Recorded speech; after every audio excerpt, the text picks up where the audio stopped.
I just wanted to carry on again talking about language.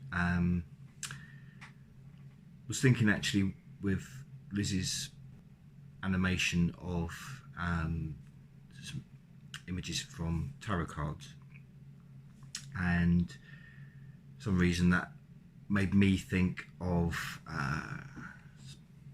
a study lesson tutorial that we had when I was at university, and it was talking about the concept of something I'll probably mispronounce, Ekphrasis, which is a Greek term, literally means to speak out, and it describes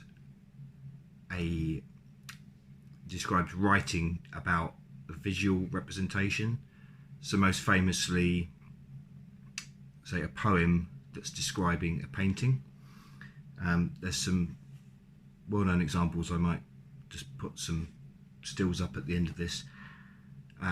There's a W.H. Auden poem, which again I'll terribly mispronounce, but in the Musee de Beaux, which is looking at the famous Icarus painting. Again, I'll put some links on there.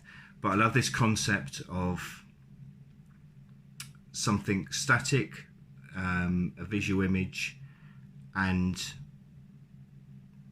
by putting it into language, you make it move, you give it time. I mean, some would say, I suppose that's what film has done with the still image.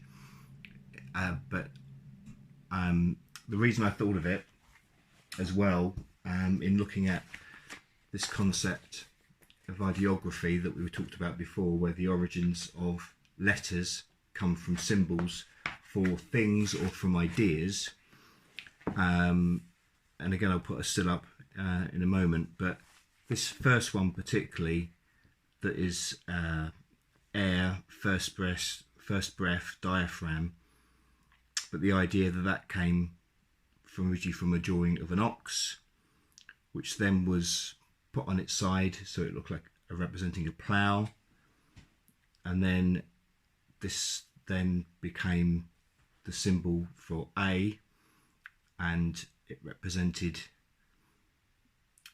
with the spirit at the top, but two feet of a man on the earth, so the basis of earth but looking up to spirit.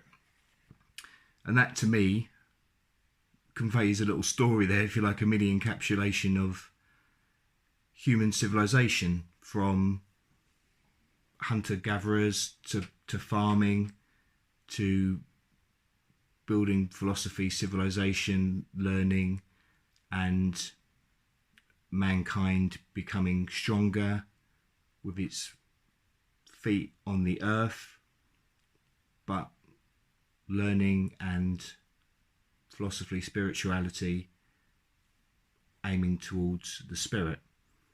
So that to me is sort of like a mini pocket history of humanity, or maybe the way we should be going. The last bit seems to have got a little bit stuck along the way, but so it was just a little few thoughts, but it ties in as well. Just listening to a Jay Widener broadcast, looking at a lot of the old mystery schools and old religions and civilizations, and it all seems to be tying together things that I'm reading and hearing, so maybe that synchronicity is for a reason. So hopefully you find some of the stills interesting.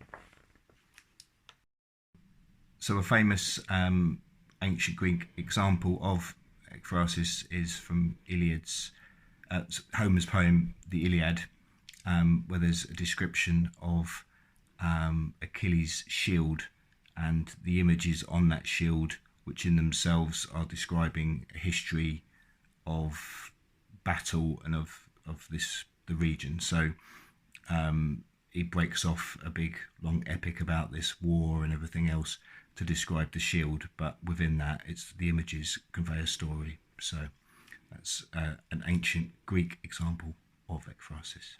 Last example, again referring to something which is ancient Greek, although it was written early 19th century. The Romantic poet John Keates did Ode on a Grecian urn, again in a similar way maybe to the Achilles. He's describing the images on a Grecian urn, if you like, as if they've come to life, and looking back at the time and the actual people that are depicted on this Greek urn.